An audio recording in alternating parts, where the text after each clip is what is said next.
119వ సంకీర్తన 57వ అధ్యాయం 119వ సంకీర్తన 57వ వచనం నుంచి 64 వరకు సోదరు యావని 57 నుంచి 64. యెహోవా, నీవే నా భాగము, నీ వాక్యములను అనుసరించి నడుచుకొందునని నేను నిశ్చయించుకొని ఉన్నాను. కటాక్షముంచుకొని నా పూర్ణ హృదయంతో నిన్ను బతిమాలుకొనుచున్నాను. నీవిచ్చిన మాట చొప్పున నన్ను కాదు. నా మార్గమును నేను పరిశీలన చేసుకొంటిని, నీ శాసనముల తట్టు మరలుకొంటిని. నీ ఆజ్ఞలను అనుసరించుటకు నేను జాగు చేయక త్వరపడుతుంది. భక్తిహీనుల పాశములో నన్ను చుట్టుకొని ఉన్నను, నీ ధర్మశాస్త్రంలో నేను మరువలేదు. న్యాయమైన నీ విధులను బట్టి నీకు కృతజ్ఞతాస్తుతులు చెల్లించుచు అర్ధరాత్రి వేళ మేల్కొన్నవాడను. నీ యందు భయభక్తులు గల వారందరికీ నీ ఉపదేశములను అనుసరించు వారిని నేను చెరికాడను. యెహోవా భూమి కృపతో నిండి ఉన్నది, నీ కట్టడలను నాకు బోధించు. పరిశుద్ధ వాక్యం మనం దీవించబడుతున్నాం. అదే రీతిగా దయచేసిన కూర్చున్నట్లయితే సాక్ష్యాలు, దేవుడు మన జీవితాల్లో చేసిన సాక్ష్యాలను మేలులను సాక్ష్య రూపంలో చెప్పి దేవుడు మనల్ని కనపరుస్తాం. దేవుడు మన జీవితంలో చేసిన మేలులను సాక్ష్య రూపంలో చెప్పి దేవుడు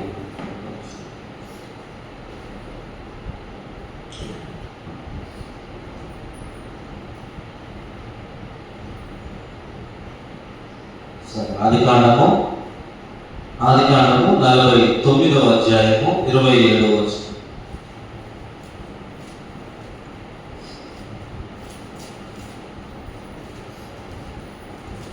ఆదికాండము 49వ అధ్యాయము 27వ వచనం.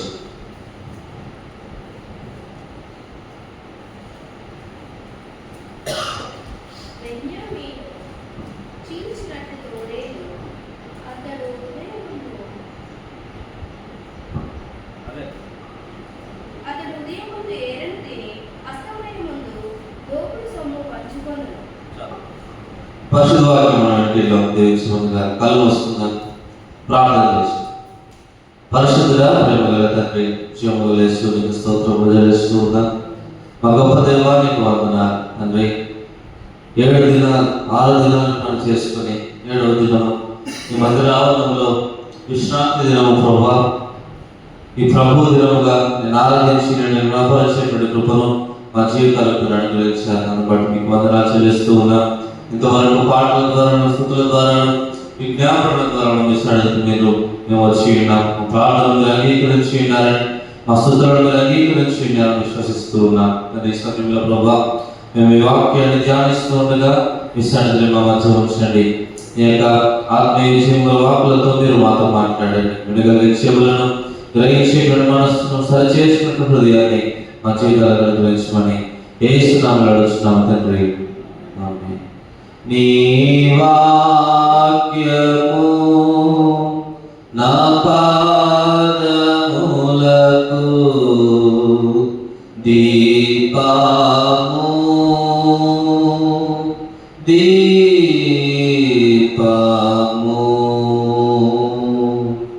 నా త్రోవకు వెలుగై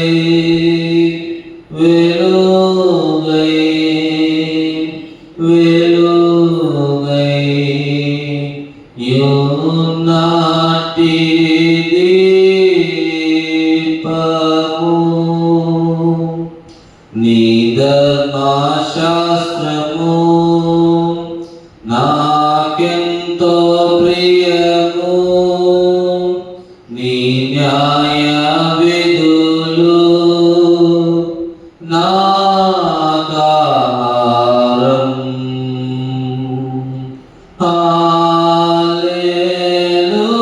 హల్లెలూయా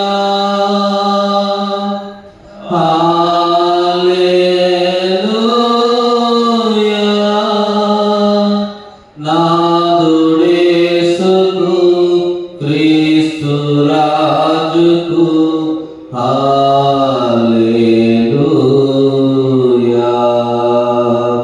నాదుడేసుకు క్రీస్తు రాజుకు హల్లెలూయా.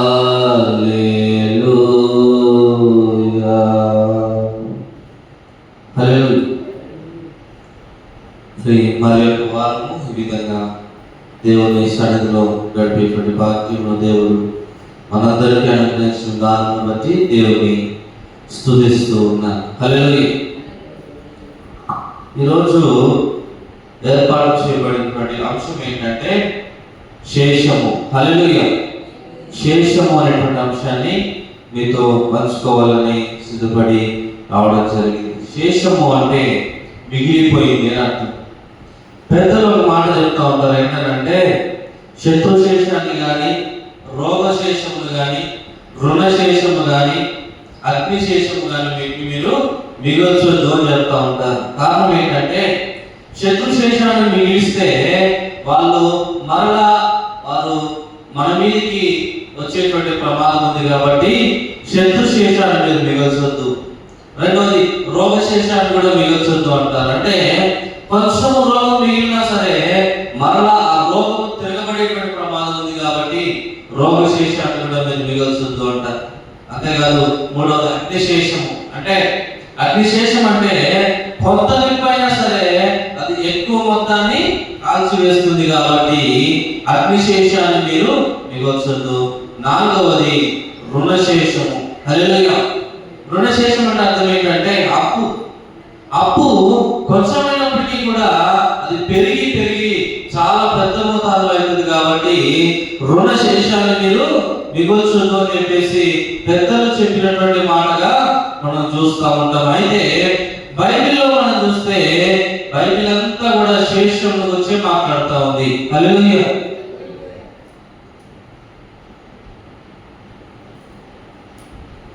హల్లెలూయా. శేషం గురించి బైబిల్ అంతా మాట్లాడుతున్నటువంటి విషయాన్ని మీకు జ్ఞాపకం చేస్తూ ఉన్నా. అయితే శేషాన్ని మిగల్చొద్దు అనేది లోకం యొక్క పొగడైతే బైబిల్ ఏమో దేవుడు శేషాన్ని మిగులుస్తూ వస్తా ఉన్నాడు. ప్రతి సందర్భంలో కూడా శేషాన్ని మిగులుస్తూ వస్తూ దాని నుండే బలమైనటువంటి వారిని తీసుకునేటువంటి విషయాన్ని ఎంపిక చేసుకునేటువంటి విషయాన్ని మీకు జ్ఞాపకం చేస్తూ ఉన్నాను. ఈరోజు నేను ఏర్పాటు చేస్తున్న అంశము దేవుని శేషము. హల్లెలూయా. దేవుని శేషము. ఎహెజ్కేలు కాలంలో ఎహెజ్కేలు ప్రవక్త రాసిన గ్రంథాన్ని మనం గమనిస్తే ఇశ్రాయేలీయులు చాలా మంది విగ్రహారాధన చేస్తూ ఉన్నప్పుడు దేవుడు వారిని ఉగ్రత పంపిస్తూ కొన్ని రకాలైన ఉగ్రతలు వారి మీదకి వచ్చాయి. ఖడ్గము చేత వారు చంపబడ్డారు. అంటే యుద్ధంలో చాలా మంది చనిపోయారు. రెండవది కుష్ఠమృగాలు వచ్చేస్తాయంటే అడవి జంతువులు ఈ యొక్క రాజ్యంలోనే వచ్చేసి మనుషులను పీక్కొని తినేస్తాయి. మూడవది తెగులు చేత చంపబడ్డారు. రోగాలు వచ్చేసినాయి. ఆ రోగాలు రాజ్యాన్ని నాశనం చేసినాయి. అంత మాత్రమే కాదు, క్షామము కరువు వచ్చేసింది. దేవుని ప్రజల మీదకి కరువు వచ్చి కరువు చేత చాలా మంది చంపబడినట్టుగా మనం చూడగలుగుతా ఉన్నాం. అయితే ఒకసారి ఇర్మియా గ్రంథము 23వ అధ్యాయము 3వ వచనం ఒకసారి చదువుదాం.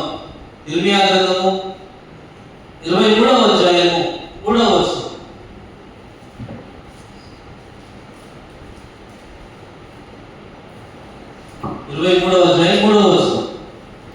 మరియు నేను వాటిని తోలివేసిన దేశములన్నిటిలో నుండి నా గొర్రెల శేషమును సమకూర్చి తమ దొడ్లకు వాటిని రప్పించదును. హల్లెలూయా.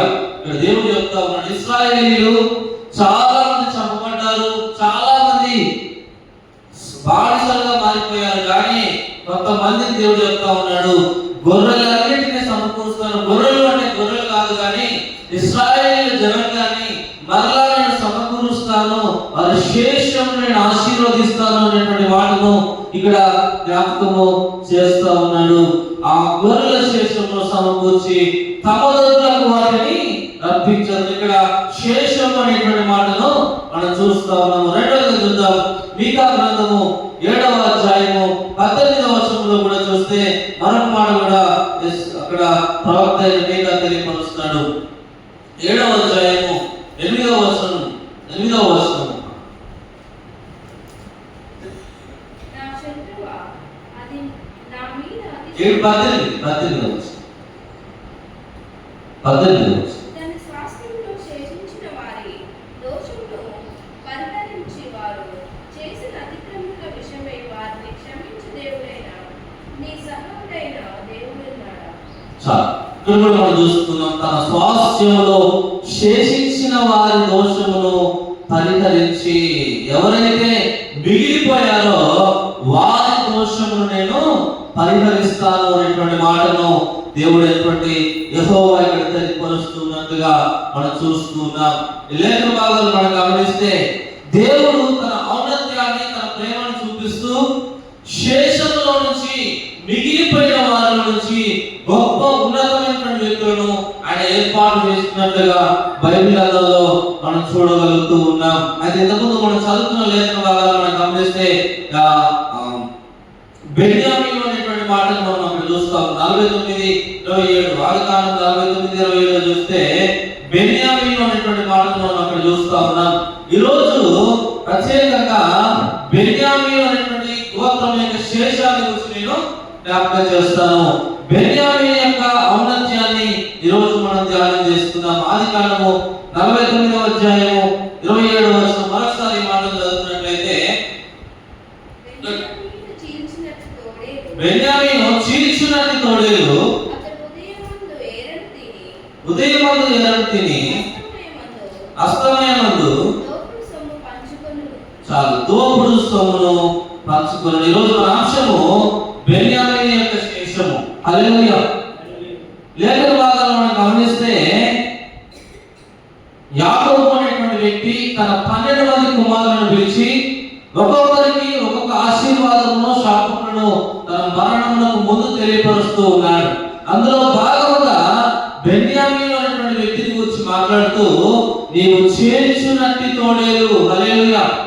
అన్ని గోత్రాలకు ఒక్కొక్క అంశాన్ని ఇస్తా ఉన్నాడు. అంటే 12 మంది కుమారులు 12 గోత్రాలుగా ఇశ్రాయేలు జనంగా మారిపోయాయి. ఆ యొక్క ఒక్కొక్క జనాంగానికి ప్రాముఖ్యంగా ఆయన ఇచ్చినటువంటి వాగ్దానం ఏంటంటే బెన్యామీను చీల్చినట్టి తోడేలు అనేటువంటి మాటలు జ్ఞాపకం చేస్తున్నాడు. అదే విధంగా మోషే కూడా ఈ యొక్క బెన్యామీను గురించి మాట్లాడతాడు. ఒకసారి చూద్దాం. ద్వితీయోపదేశకాండము 33వ అధ్యాయము 12వ వచనం. ద్వితీయోపదేశకాండము 33వ అధ్యాయము 12వ వచనం.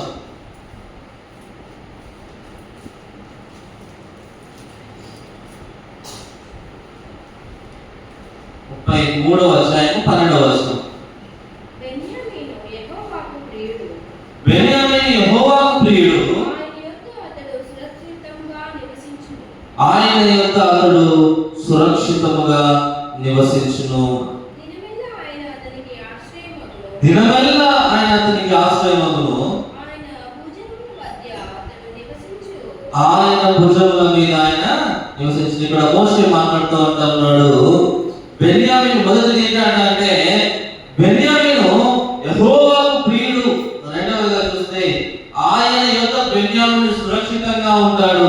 మూడవదిగా చూస్తే దినమెల్లా అతనికి ఆశ్రయం కలుగుతుంది. ఎవరి దగ్గర అంటే దేవుడి దగ్గర అతనికి ఆశ్రయం కలుగుతుంది. చివరిది ఆయన భుజముల మీద ఆయన నివసిస్తాడు.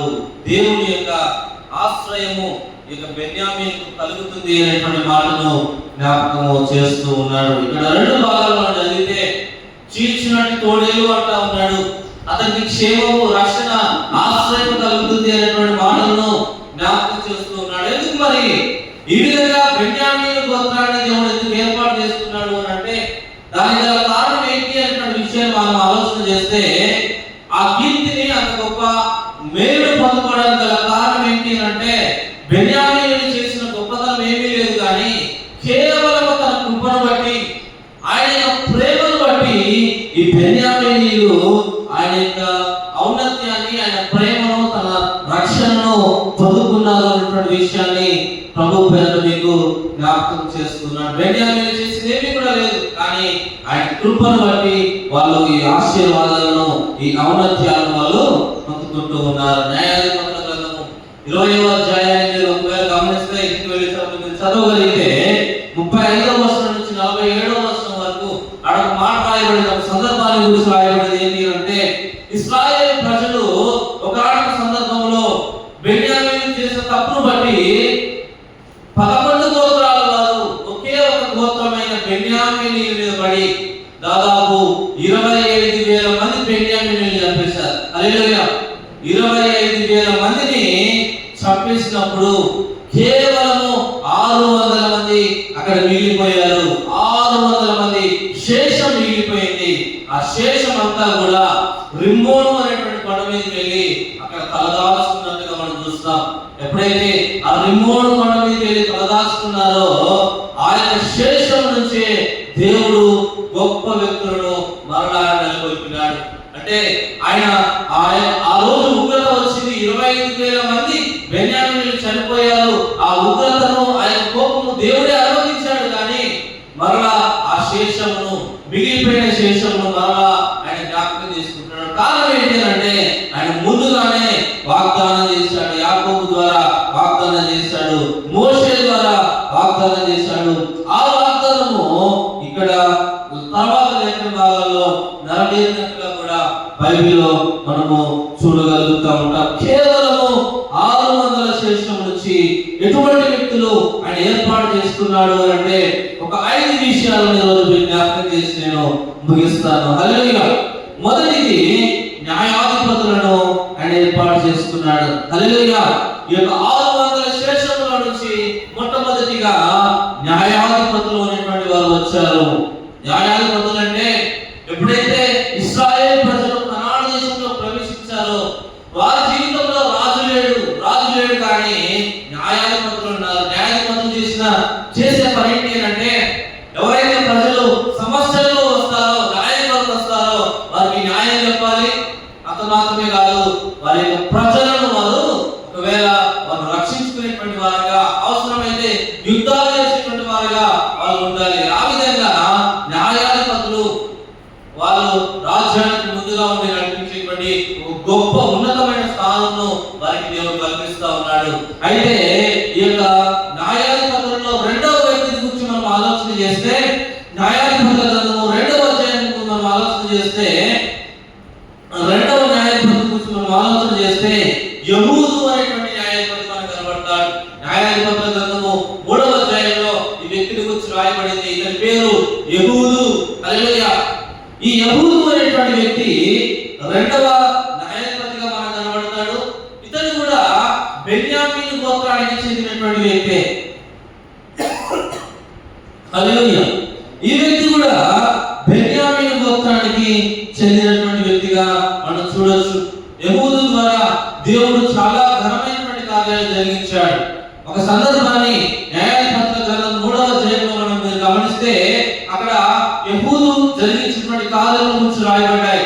ఈ యెహూదు అనేటువంటి న్యాయాధిపతి ఒక సందర్భంలో మోయాబు రాజు నాకు కప్పం కట్టడానికి కొంతమందిని ఇశ్రాయేల్ రాజ్యంలో పంపించాడు. అంటే కప్పము అంటే కొంత ధనాన్ని ఈ మోయాబు రాజు ఇచ్చినట్లయితే ఆ మోయాబు రాజు డబ్బులు తీసుకొని యుద్ధానికి వారి మీదకి రావడమాట.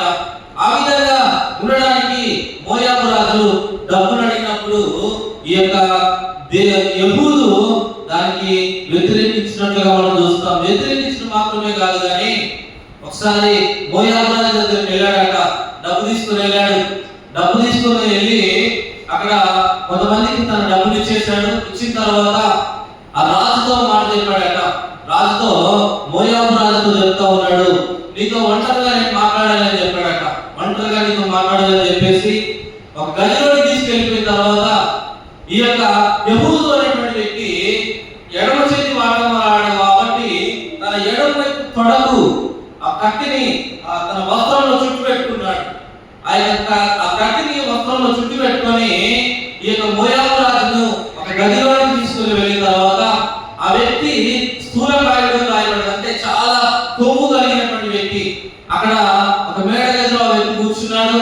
కూర్చోగానే దగ్గరికి వెళ్ళి మాట్లాడుతున్నట్టుగా దగ్గరికి వెళ్ళాక ఈ కత్తిని తీసేసి తన కడుపులో పొడిచేసి ఆ వ్యక్తికి అట కొవ్వు ఎక్కువగా ఉన్నందువల్ల దాన్ని కత్తిని బయట తీసుకోలేకపోయాడు. తీసుకోలేకపోగా ఆ కత్తి వెనుక భాగం నుంచి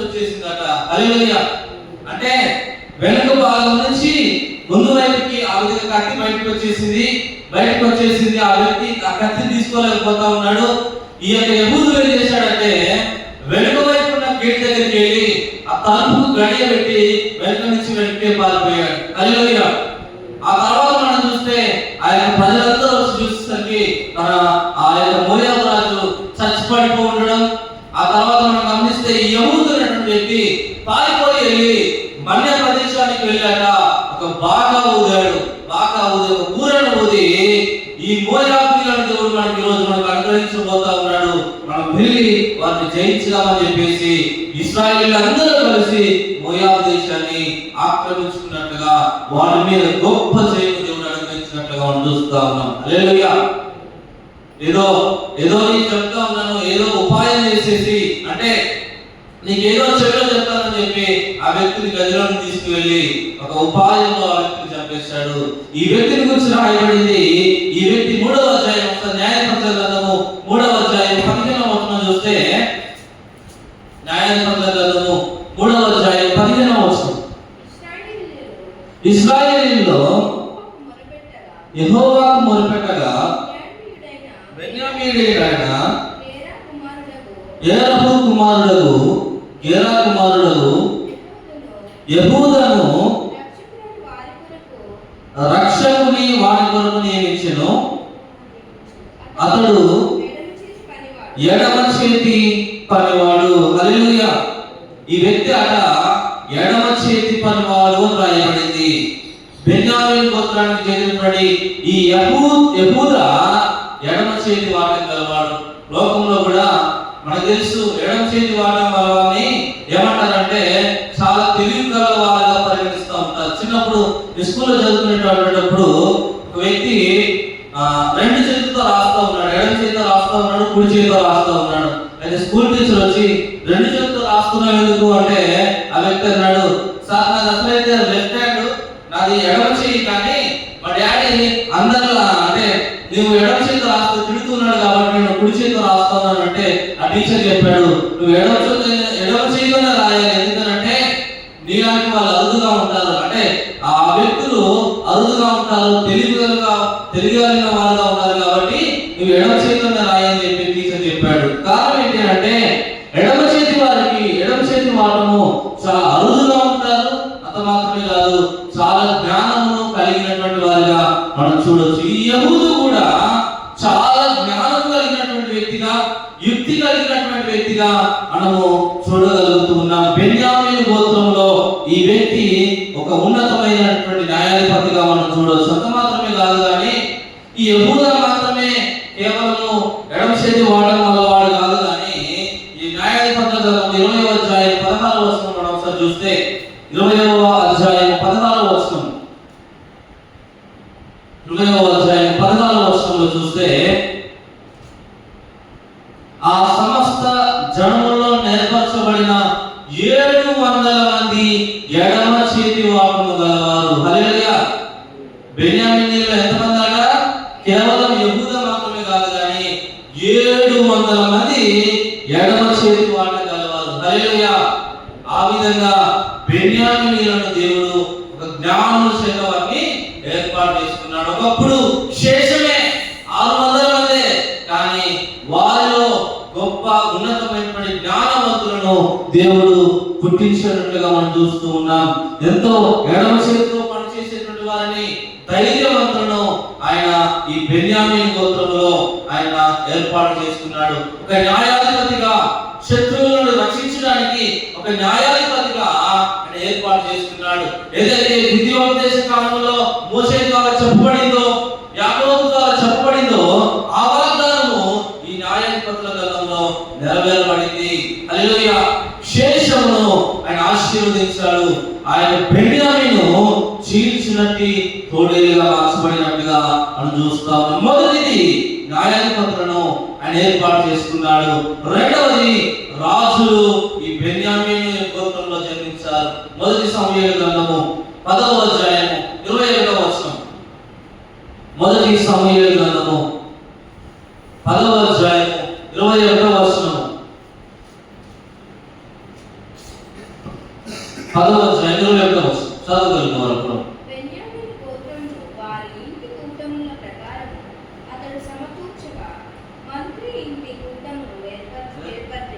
ఏర్పడెను.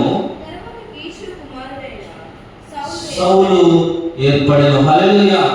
ఇక్కడ రాయబడింది, ఇశ్రాయేలు గోత్రములన్నిటినీ సమకూర్చగా బెన్యామీను గోత్రం ఏర్పడెను. హల్లెలూయా.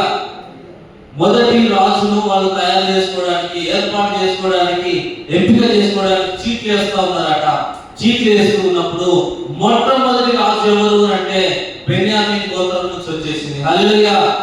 రెండవది రాజులను ఆయన ఏర్పాటు చేసుకున్నాడు. సౌలు రాజు, మొదటి రాజు అయినటువంటి సౌలు బెన్యామీను గోత్రమునకు చెందినటువంటి వ్యక్తిగా మనం చూస్తూ ఉంటాం. అందుకే సౌలు చాలా సార్లు ఆయన చెప్తా ఉంటాడు, అయ్యా నా గోత్రం ఏ పాటిది, నేను నా పిల్లలు ఏ పాటి వారు, నేను ఏ పాటి వాడను, నేను ఎంతటి వాడను అని చెప్పేసి ఆయన మాట్లాడుతూ ఉంటాడు. నా గోత్రము ఎన్నికలేనిది అయ్యా అని చెప్పేసి మాట్లాడుతూ ఉంటాడు. నా గోత్రము అంత చెప్పుకోదగినటువంటి గోత్రం ఏమి కాదు, అది శేషించినటువంటి గోత్రం అయ్యా, ఏదో కొంత మిగిలిపోయింది అంతే అన్నట్టుగా ఆ వ్యక్తి ప్రతిసారి సందర్భంలో మాట్లాడుతున్నట్టు బైబిల్లో మనం చూస్తాము. కానీ దేవుడు అదే గోత్రాన్ని ఏర్పాటు చేసుకున్నాడు. శేషించిన వారిలో నుంచి ఆయన రాజులను ఆయన ఏర్పాటు చేసుకున్నట్లుగా మనం చూస్తా ఉన్నాము. సౌలును దేవుడు మొదటి రాజుగా ఇశ్రాయేలు రాజ్యంలో మొదటి ఉన్నతమైన స్థానము, అంతకంటే ఉన్నతమైన స్థానం ఏమి కూడా లేదు. అటువంటి స్థానానికి ఆయన బెన్యామీను గోత్రాన్ని ఆయన ఏర్పాటు చేసుకుంటూ ఉన్నాడు. శేషము మిగిలిపోయిన దానిలో నుంచి ఆయన రాజులను ఎంపిక చేసుకుంటూ ఉన్నాడు. ఈరోజు మన జీవితాల్లో కూడా చాలాసార్లు మనం అనుకుంటాం, చాలాసార్లు నేను ఎన్నికలేని వాడను, కడగొట్టు వాడను, నాకంటూ ఎవరు అనుకుంటాం. కానీ దేవుడు కృప చేత నిన్ను నన్ను రక్షించాడు. మనమందరం కూడా ఆయన కృపలో ఉన్నాము, ఆయన ఎంపికలో, ఆయన దయలో ఉన్నాము అనేటువంటి విషయాన్ని మనం ఎప్పుడు కూడా జ్ఞాపకం చేసుకోవాలి. ఇక్కడ బెన్యామీను గోత్రానికి కూడా దేవుడు గొప్ప ఔన్నత్యాన్ని కలిగిస్తా ఉన్నాడు. మూడవదిగా చూద్దాం ఒకసారి ఎస్తేరు గ్రంథము 2వ అధ్యాయము 5వ వచనం. ఒకసారి మొదటి వచనం కూడా చదువుదాం. ఎస్తేరు గ్రంథము మొదటి అధ్యాయము 1వ వచనం ఒకసారి చదువుదాం మాటలు.